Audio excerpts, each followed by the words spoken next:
Hey, this is Kontrakt Wolf. Welcome to the channel. Today I'm showcasing a revolutionary mod for STALKER Anomaly. I'm looking at a mod called a Redone Collection. It reminds me of the Kenshi mod, Reactive World. Alongside my explanation of what Redone Collection changes, I'm showcasing the late fall season Redux mod, and I'm using Dux's Innumerable Characters Kit.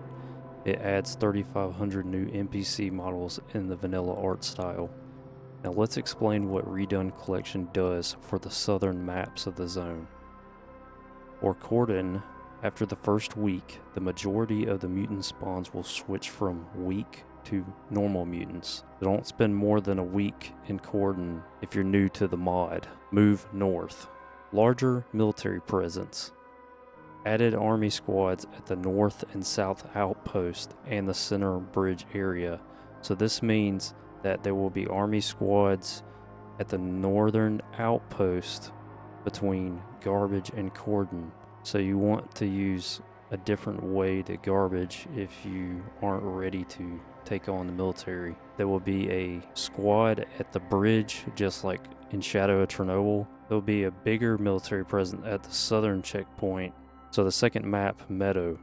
Mutants are going to spawn at locations where stalkers previously had control. If you kill loners or bandits, they are replaced by mutants. There's also a probability that UNISG will appear once their mission begins. The third map is Dark Valley. Sultan now has elite guards. Lab X-18 is guarded heavily by military. Once Sultan dies, the bandit base is abandoned. No more bandits respawns. Also quickly Darkscape. Military guards the gas station as a checkpoint. And there will be a helicopter patrol that will spawn. The bridge is a faction-controlled area. Now let's talk about the Great Swamps. Renegades now have a trader at their camp, so no more trying to go to Dark Valley. If you need ammo and all that stuff, you can buy it directly from a renegade trader. But you want to protect your trader at your camp, because renegade spawns will reduce by 70% once the trader dies. If snow dies, clear sky numbers will dwindle by 75%. After the first week, harder mutants will spawn, so move north.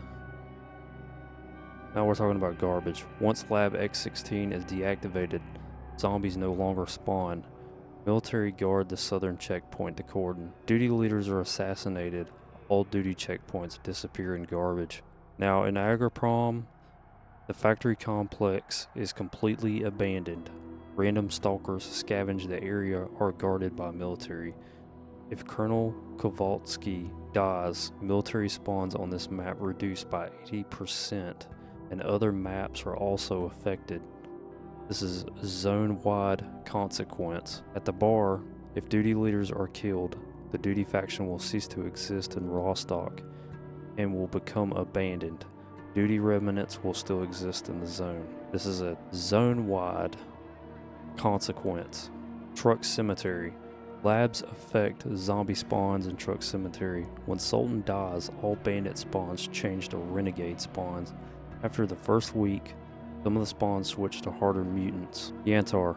Deactivated Miracle Machine will change zombie spawns to mutant spawns. This will affect the entire south. The final battle of Miracle Machine is significantly more difficult. This is huge. If ecologists lose all of their key scientists, Zakharov, Kruglov, Semenov, ecologists will lose their spawn on this map, and the army will deploy Spetsnaz squads at the research facility. Mercenaries will contest the military in this region. Also, disabled spawns will be activated and start spawning more mutants. Reactivation of the Miracle Machine is now possible for Sin and Monolith. This is fucking huge, guys. This gives you a reason to play as Sin and Monolith now. Fucking awesome. Wild Territory. More mercenaries to fight.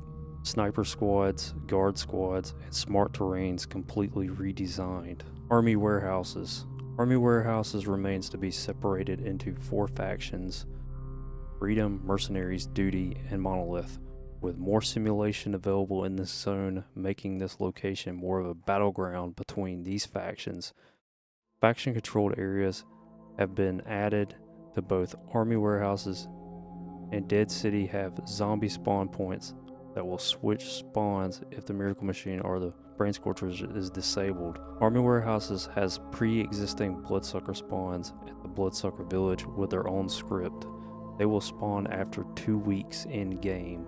Dead City. The administration building is now a barracks building occupied by bandits and mercenaries. Dutchman and Aslan die. The mercenaries will lose their spawn on this map, and Monolith will begin spawning around the Dead City from Lemansk. Mercenaries will keep their simulation available, but this results in occasional skirmishes between various factions, resulting in Dead City becoming a completely destabilized Monolith hellhole. Please subscribe, guys. I cannot wait to try this out in a new Stalker Anomaly playthrough that I have planned. This is a separate build from Gamma, EFP, or whatever. I've got a build I've put together of 100 mods, my own build taken from different mod packs, different ideas, into a very lore-friendly Stalker Anomaly, since I have played all the games, so look out for that in the future. I wanted to make this video because this mod, amazing. Alright guys, I'll see you in the next one. My name's Kontrakt Wolf.